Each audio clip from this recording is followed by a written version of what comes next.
but I'm happy to provide my live wisdoms to my students. All Okay. right. So the first one, what main academic experiences prepared you for a career in education?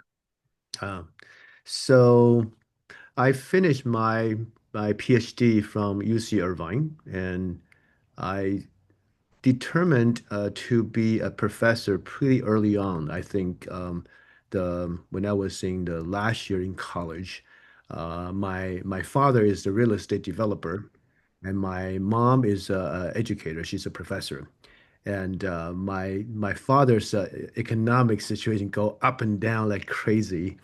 And I look at my mom's friends and her lifestyle seems to be enjoyable. Yeah, I like reading. I like knowledge. So since the last year of my college, I decided if you want to anyone want to be a say community college professor, which is a good job, you need a master. If you want to teach for university, you need a PhD. So I finished my master, then I worked for about 3 years to save some money, and then I pursue my PhD. Um, During my PhD, I studied for almost 5 years, and I was really poor. But I now I look back, it's the best 5 years. You know, you just study hard, you stay in the lab till like midnight, but weekend you go out with friends and party, hiking.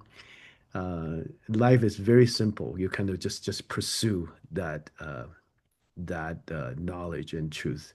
So I enjoyed it. But just remind for Morgan and everyone, the teaching for university is a to me it's a great job, but money wise is not very high. Give you example.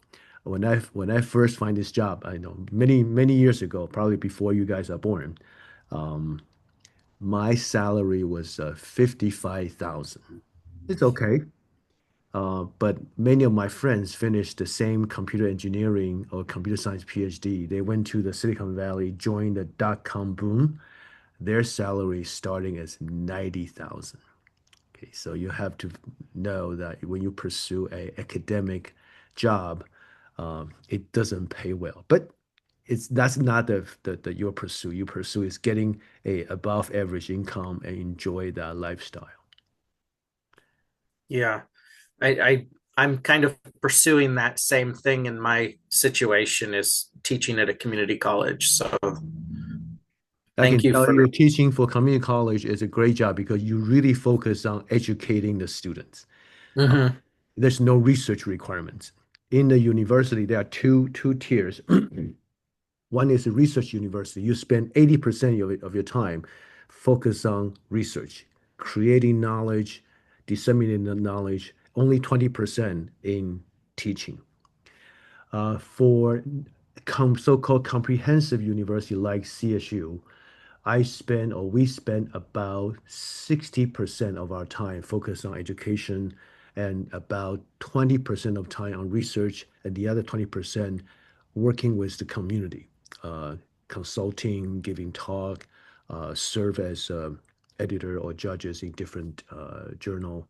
So so there's a community college focused on education, comprehensive university like CSU, about 60% of your time is on education. If you go to research, it's 80%. And I chose to be in CSU because I enjoy being in the classroom. Mhm. What kind of research are you doing now? Uh, the at that when I was when I was in PhD, I always fascinated by artificial intelligence. Mhm. At that time in the 1990s, that's considered the winter of AI. Because no advance. People try different things, fuzzy logic, expert system, very early stage of neural network. Um, I use the neural network and some statistic model to look at X-rays and telling doctor this particular area looked like a cancer.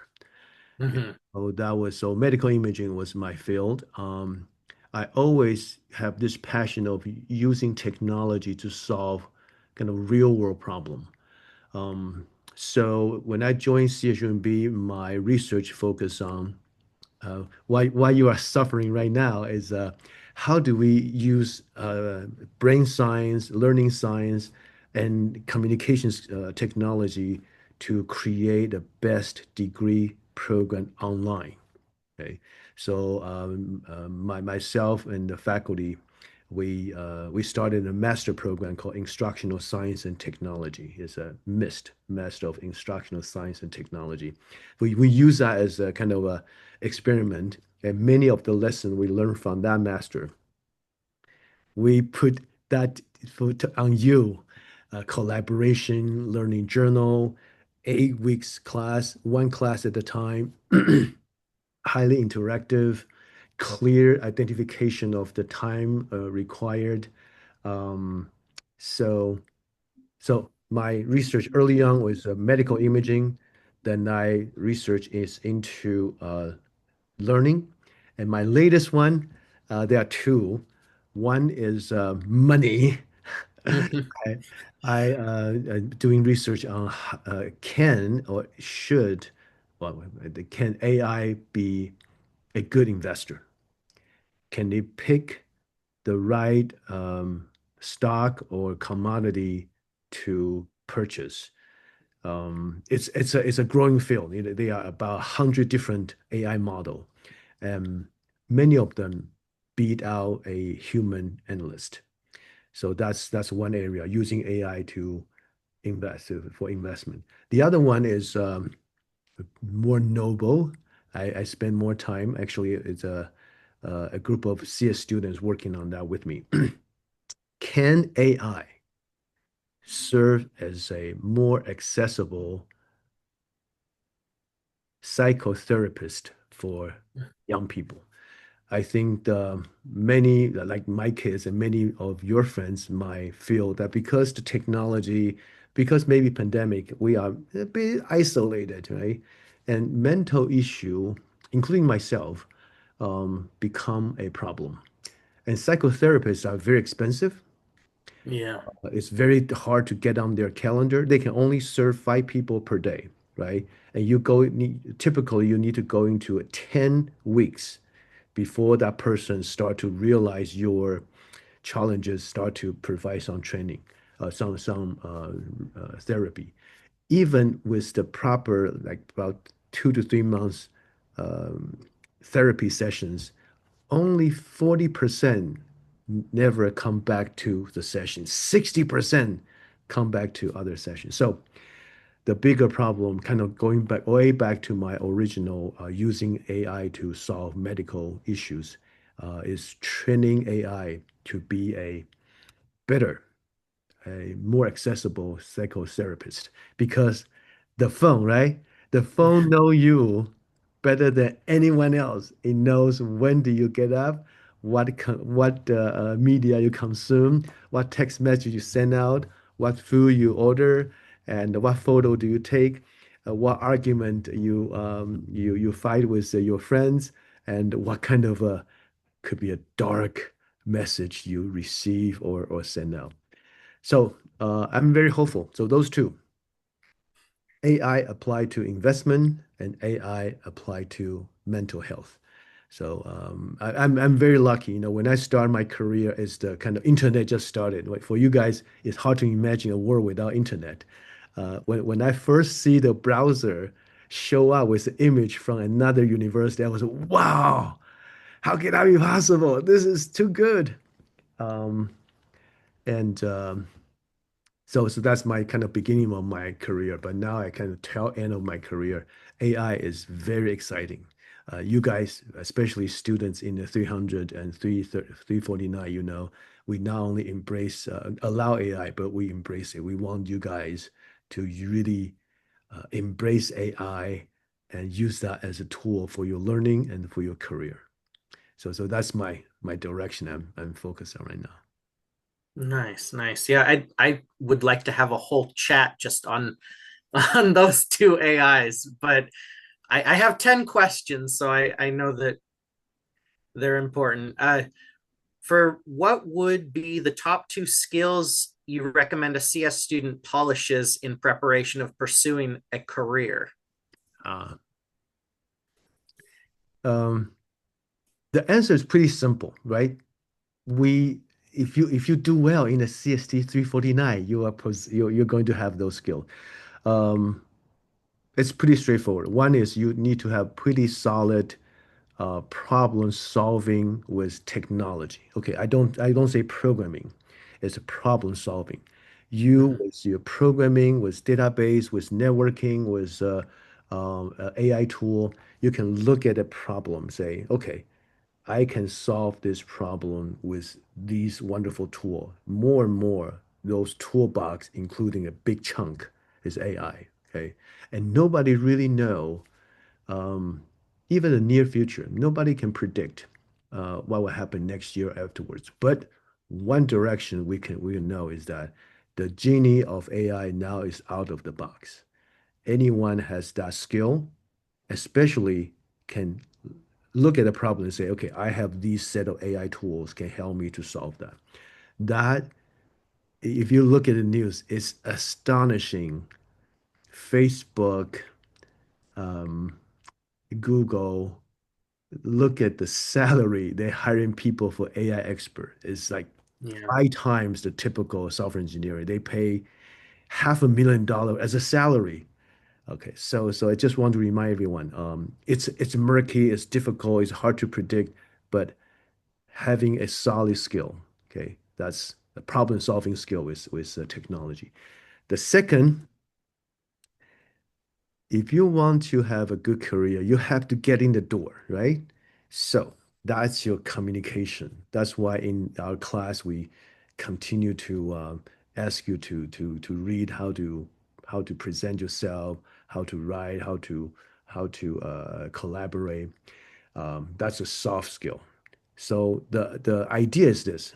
I told this to many kids, many students, and my kids say, okay, you want to present yourself and practice that so well that you go to a party, have a glass of wine and talk to different people, especially the old people. Remember, they have the power and money. You need to get to know them. Okay.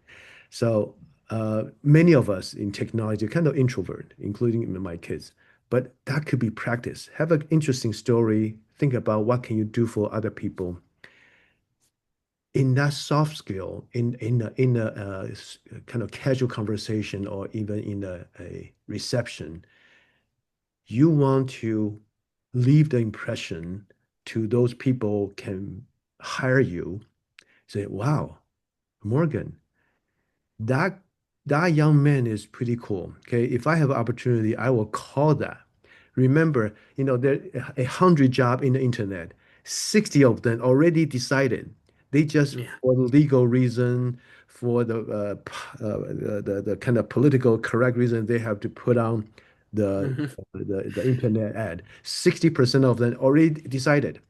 So you want to be the person when that company have an opening, someone will call you and say, hey, Morgan, I talked to you last month. We have opening. You want to give it a try?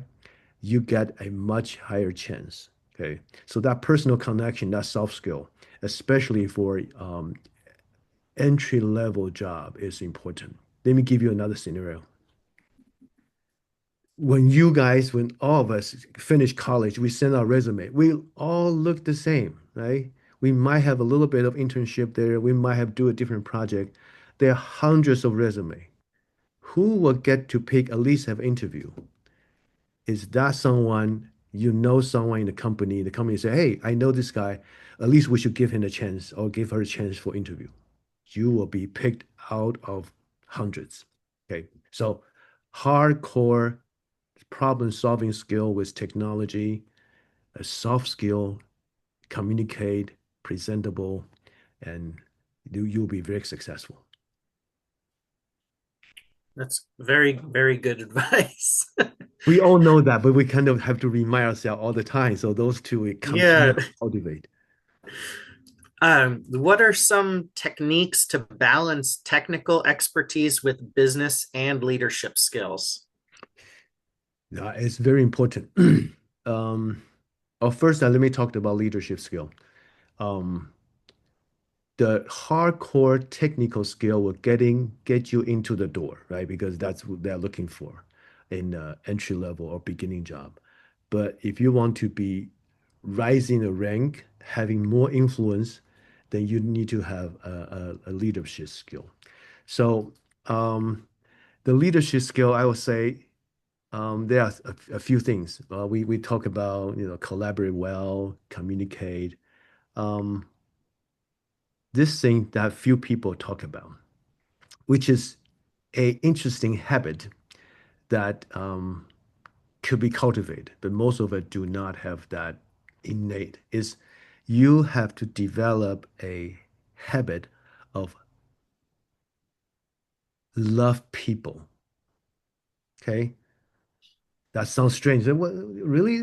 That's that, how do you link that to leadership? So when you become a good leader, you care about other people.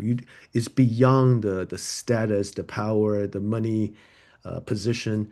You look at your customer, you look at your subordinate, you look at your colleague.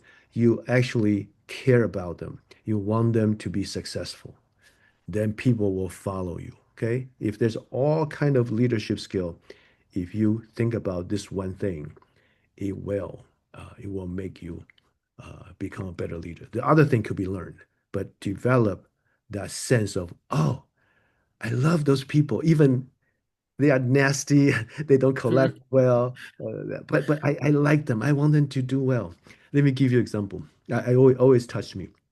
Uh, there's a group of people taking a ship from United States to England. These are all so-called the so-called Fulbright scholar. At that time, the airline travel is still very, very expensive. So about 20 young people just finished college. They on the ship to go to England for a kind of a one semester student exchange. Um, One boy is sick, so he couldn't leave his room. But there's another guy, another boy, another student pick up the food for 3 meal per day, pick it up, send it to the sick boy's cabin, and make sure that sick boy have something to eat. Okay, that person is Clinton. Is President Clinton. Okay, you can see that. Well, sometimes he loved people in the wrong way, um, but you can see that he has no benefit other than knowing the other human being would be better off. Okay, so develop that, and you will have a good leadership journey. Let me come back to my own journey. Um, when I was very young, I joined as a professor. I was very young, and one day my department chair, that's our computer science department chair, suddenly quit. And the president at that time is Diane Harrison. She called me and said, "Oh, Eric, you want to try to be a department chair?" I said, "Well, I barely joined the university for less than 2 years. Most of the professors here are like my parents' age. How could I manage them?" Uh, and Diane said, "Well, give it a try. Give it a try. We'll give you some training." And so I said, "Sure, I'll give it a try." Then they send me to this leadership training. They do all kind of psychology test. So I did mostly well at this one trade. I failed miserably, and I still remember that. Is that the guy do the test said, Eric, you need to develop a culture of celebration. I said, what does that mean? He said, you push hard, and when you finish something, you tend to say, okay, let's move on to the next one. But people need the recognition. People need to be pat on the back, say, good job. People need to have a party so they feel, yes, they finished this milestone and I got appreciation so we can move on with even higher energy. So last thing I want to talk about leadership is know yourself. Okay. Know yourself. What is your strength? What's your weaknesses? and no one is perfect. Okay, we can change a little bit. So you know your strength, know your weaknesses. They are all type of different leaders. Okay, and if you know you well, if you love people, then you'll be great. Nice. What are two top industry trends you think students should focus on over the next 5 years? Hmm. Well, one thing is we kind of go without saying is AI. AI is really the major trend. It will probably be the trend in your life, in your career, just like internet is the trend in my career. I started doing the dot-com boom, and for that 20 some years, internet is changing everything in the world, and AI is one of them. The other one is financial technology. That we all know about Bitcoin. Now stablecoin, I am doing some study in it. My next conference talk is on stablecoin.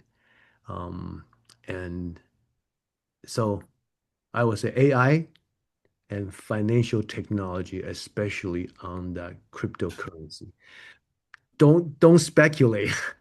Is technology going to be with us? It will change our daily life, but speculation is dangerous. Okay, and I bought uh, is that 10 years ago?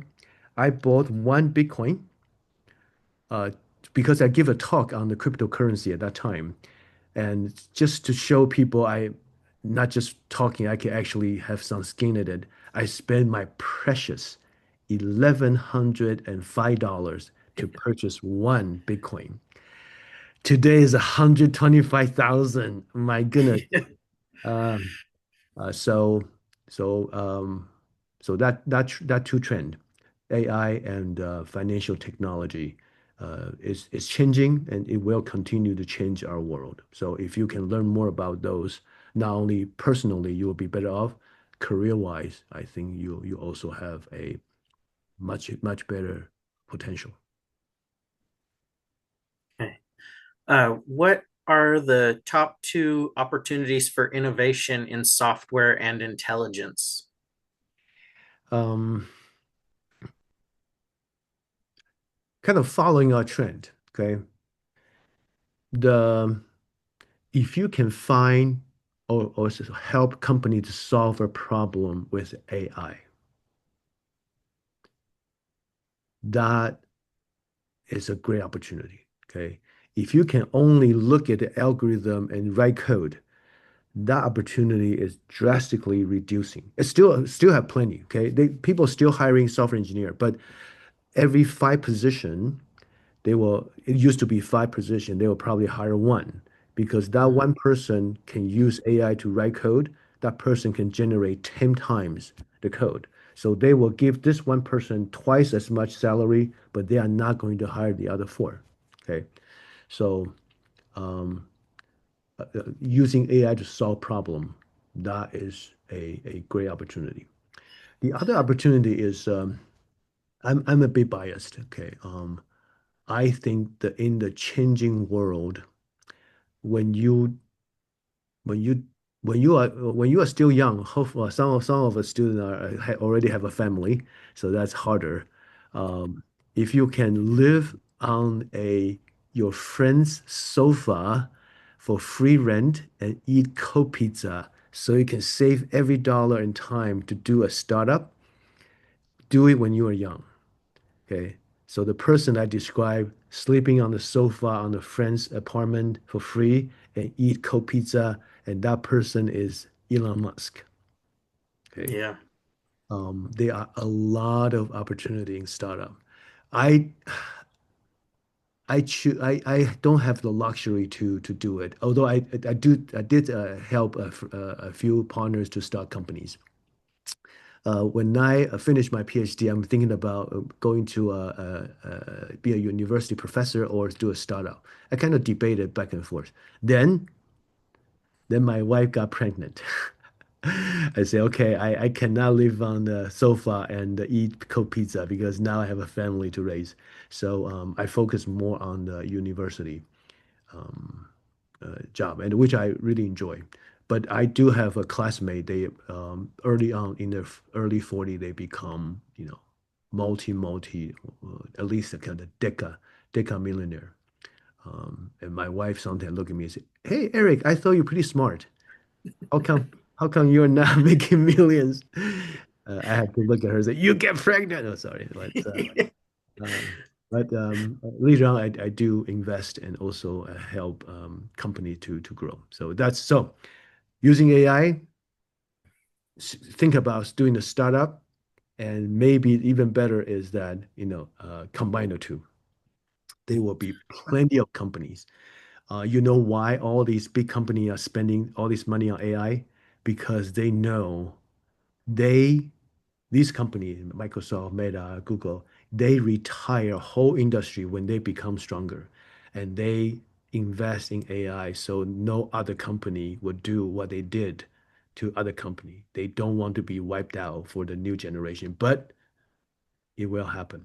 Some of the biggest name of company in 20 years, it will disappear. Like, hopefully, some of you guys will be the one that retire them. And Yeah. and write a check to donate to the university, please. Yes. I guess that kind of leads into our next question. If you decided to engage in a tech startup today, what problem would you attempt to solve and why? Yeah. Um, there is a interesting phenomenon in startup. Do you want to solve today's problem? No, it's too late. The big company already know what is today's problem. So that's the difficult part. You want to solve the problem people will really face in a year or two. Okay. So how do you find those problems? Those problems are not on the media. They are not the focus of the big company. They might be around you. Okay. So observe people in their early 20s. That's you guys. Think about what are the problems they're dying to solve. Is it learning? Is it dating? Is it mental health? Is it exercise? Is it kind of automatic investment? Is it kind of a robot become their companion to tell them what to drink and what to do. So you guys have advantage because you are the person that a successful startup will try to find a solution to your challenge. So don't overlook the problem you are solving. So think about wow, your friend, your younger friend, or the friends around, 19, 20, 21, 20, 24. What are they worried about? So try to find an AI solution for that problem. That will be great. Okay. So for me, I foresee a AI wise and kind of psycho, the psychotherapy companion. So so my prototype, which I'm testing myself, is that every night I take a long walk, about 45 minutes around my neighborhood. I will have that assistant on, and I will continue talking to it. It will talk back to me. So it will try to learn about me. So when I'm not happy, he will look at my record and say, Eric, I know you are not happy today. Go down the hill, go to a coffee on the way, listen to Indiana Jones music. I know you always cheer up. Or you say, okay, I wrote my diary that, oh boy, I should have called my mom yesterday, but I didn't. Now I feel bad. I don't even want to call her now. It would just say, okay, the system will say, okay, I put this uh, uh, the calling your mom on your calendar, and I will call it for you. So you just have to pick it up. So a smart companion that know you and know what's the kind of right thing to do and give you that emotional boost. I will that's the direction I'm pushing. Nice. That sounds very interesting. Yeah. It might be spooky, but we are in a new world. The AI is getting closer to us. Yes. A side question that has to do with that. Do you think that, combining the human companion and that AI agent would be something that's able to be pursued in the future? Not only it could be pursued, there are a lot of smart people. You're putting almost any idea, they might be like 5, 10 startup working on it. Sometimes they are too early. Okay. Let me give you an example. In 1998, there is a company called department.com. So the idea is that anything you can buy from the department store, you can buy from it. Okay. It crashed. It burns millions of investor dollars. And later on, well, Amazon start. Amazon is not the first online bookstore. It's number 13 in the online bookstore. Um, so sometimes you could be too early, right? When you spend millions of dollars try to sell people everything online, people say, "Whoa, what do you mean by how could I give my credit card number to this website? Wouldn't that will be stolen like within 5 seconds and I will lose everything?" Now, when I go to a restaurant, if I actually hand over my physical Mm-hmm. credit card, I say, "Whoa, with that guy." So sometimes you could be too early. Okay, so it's difficult, but um, I would say the finding the companion um, with AI agent, someone going to create a $1 billion company on that. Um, but Google is doing that right now. So, and it just remind everyone, how could a small startup beat out the big company in the game? Um, you you move faster, you change your model within a days or two, and big company, especially if you go to look at the board members, the board members are not marketing experts, not technologists, not the founder. If the board member become lawyers, government official, accountant, I can tell you the company is on the way down. Okay. Um, so you would think, well, how is really can small company beat up big company? Is it possible? Of course. In 1910, when Dow Jones, the stock exchange started, they picked 30 company. The 30 company is the Google, is the Apple of our time. Now, about 100 years later, how many of those kind of world dominating company still exist? One. 29 are all gone. Okay. So things will change. So don't underestimate the possibility. Nice. And that kind of blends into our next question. What is the difference between a student side project and a viable startup foundation? Market. Okay. The student project, even you have an audience of one, maybe your classmate or your friend or a professor, if you finish it, hey, technical wise, you got applause, you got the degree. This is a serious warning to all entrepreneur, especially entrepreneur that is from like our background, technology background.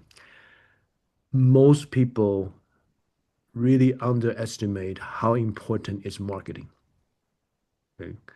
Um, a lot of engineer will think that, oh, if I create this, this is better than the existing product. Unless you're 10 times better, if you're just twice or 3 times better, people will not buy it. because they get comfortable with existing one. So if you can create something that's 10 times better, you don't need marketing. But very few of us, almost no one can do that.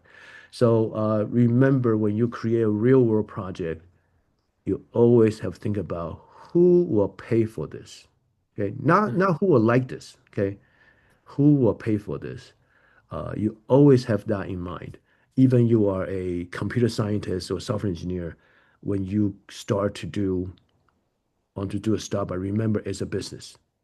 If you don't have a clear who will pay for this, you won't get funding and definitely you won't survive. Okay. So when people ask Bill Gates, how come Microsoft is so successful? Okay. Microsoft is not very innovative. Okay. They are very good in marketing. They have Mhm. a strong sales force, know technology and know how to explain technology to the other buyers. So Microsoft just have a lot of money because they sell a lot of early software, and they use the money to buy other people company and reintegrate it with Microsoft. So um, answer to your question, one word: market. Okay. What are some, so for students that are doing that, what are some tips for students to balance their investments, living costs, and the uncertainty of landing a career versus a job while trying to do all this startup and tackle the world? Ah, I'm going to tell you the answer that you might not like. Um, reading. You would think that, oh boy, we are facing this unprecedented challenge. The things are getting more expensive. A job is hard to get. The world is crumbling. Your problem is solved many, many times over. Okay, people go through difficult time, good time. People have challenges. Almost everything we face, someone already experienced it, analyze it, write in a book. Okay. So I would not recommend you go just find a kind of a most trendy book today, because most book is 300 pages. You know why most book are 300 pages? Look at this one I'm reading, The Almanac of Neville Remington. Okay, how many pages are there? Oh, huh, 235. You know why every book have about 200 to 300 pages? Because you want to show the title in the bookstore, right? Well, now bookstore is not as important. So if you get too big, too heavy, too thin, you don't have the title. It's marketing. Um, so there are so many things you can learn: how to invest, how to balance your time, how to be more effective. Um, but I would say look at the reading list. I think that assignment is coming up in our class next week. Um, I have 30 books, mostly classic books. I highly recommend you build a plan to read at least one book per month. And those books, I will recommend you read them. Okay. Um, then you'll find out, oh boy, that problem is solved, right? So like this simple fun book I read when I was young, and I wish someone told me I should read it. It's a simple book, like the effect the habits or 7 habits of highly effective people. Pretty simple, but if you actually follow that, you will make a real difference. The second book I read is also simple, kind of fun book, is Rich Dad and Poor Dad, right? It Yeah. doesn't really formula. It just tell you the concept of when you spend money, difference between asset and liability.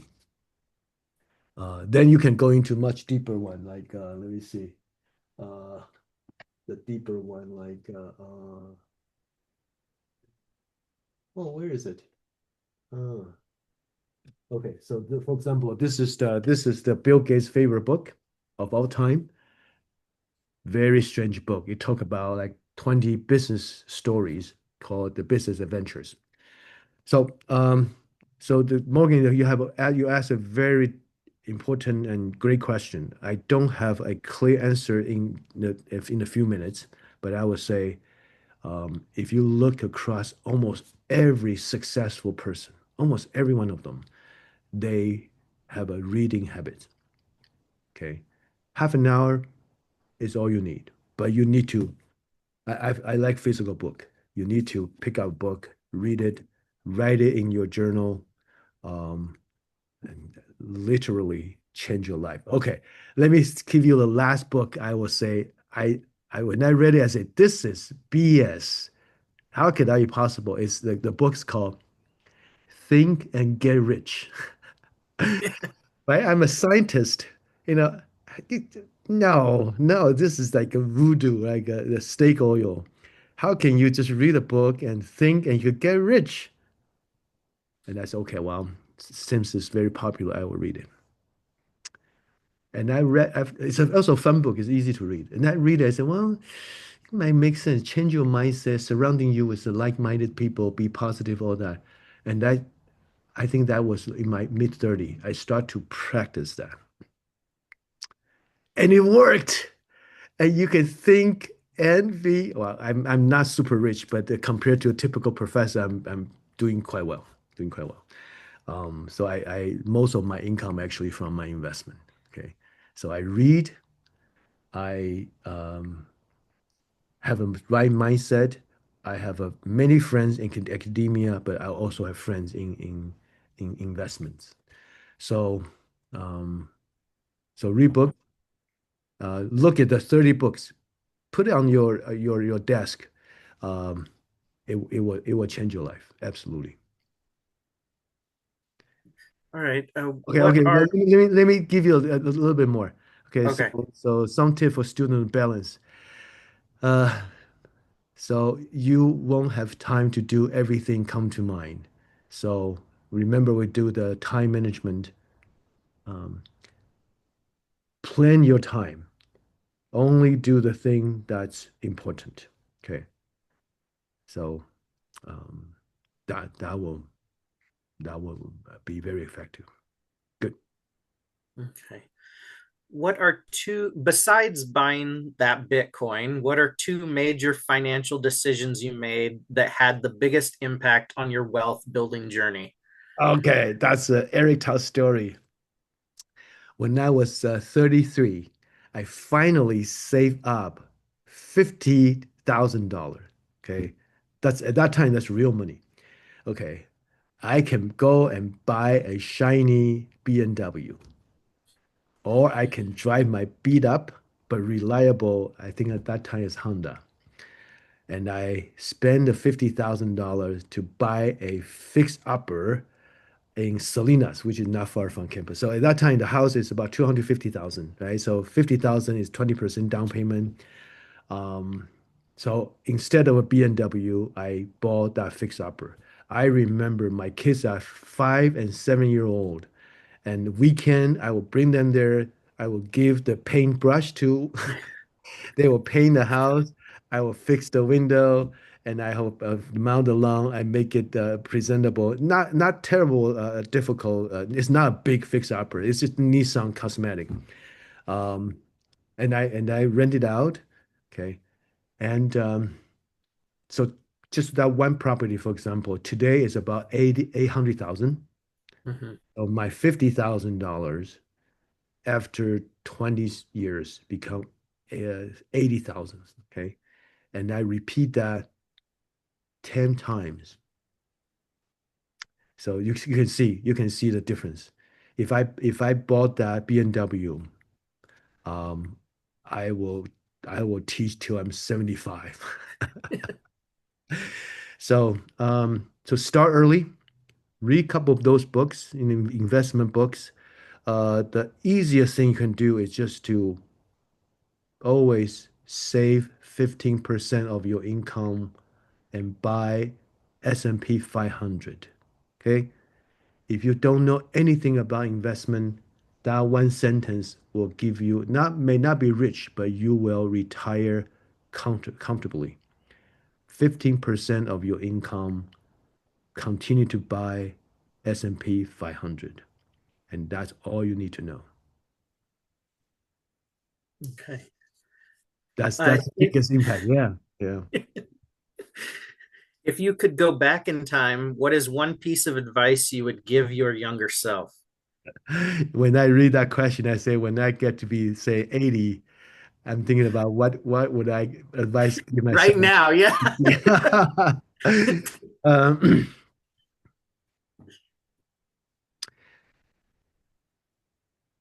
decide what you want to do, no matter how difficult is it. Face it, deal with it, and if it's successful, that's great. If it's not successful, let it go. Okay. Um, let me repeat that again. Find out the important thing you need to do, no matter how difficult is it. Okay. Deal with it by analyze it, find out a solution, work on it. If you finish, forget it. Okay, let it go. Okay. There are so many, even today, when I have to deal with a project I really don't want to do, but I know it's need to be done, I procrastinate. I wait till the last moment. Okay.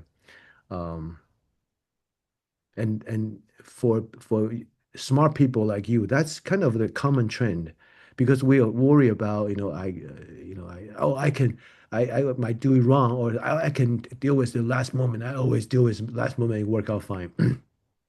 That you lost a lot of opportunity. Okay. So if I can go back to my 24 years old, say, okay, decide what you really want to do or what you really want to work on, cool-headed, analyze it, execute it. It doesn't matter you're successful or not. Let it go so you can focus on the next thing. I think that will make me a better student, make me a more even more. I think I'm pretty successful as a professor, but I can be even more successful. All right. That's Thank a you. deep question, man. That's a deep question. Well, thank you, Morgan. So this is an opportunity for me to really reflect on these items. I don't get to talk about them in computer science classes. Yeah. I appreciate it. And so other students, if you are listening, welcome to ask questions, um, or chat.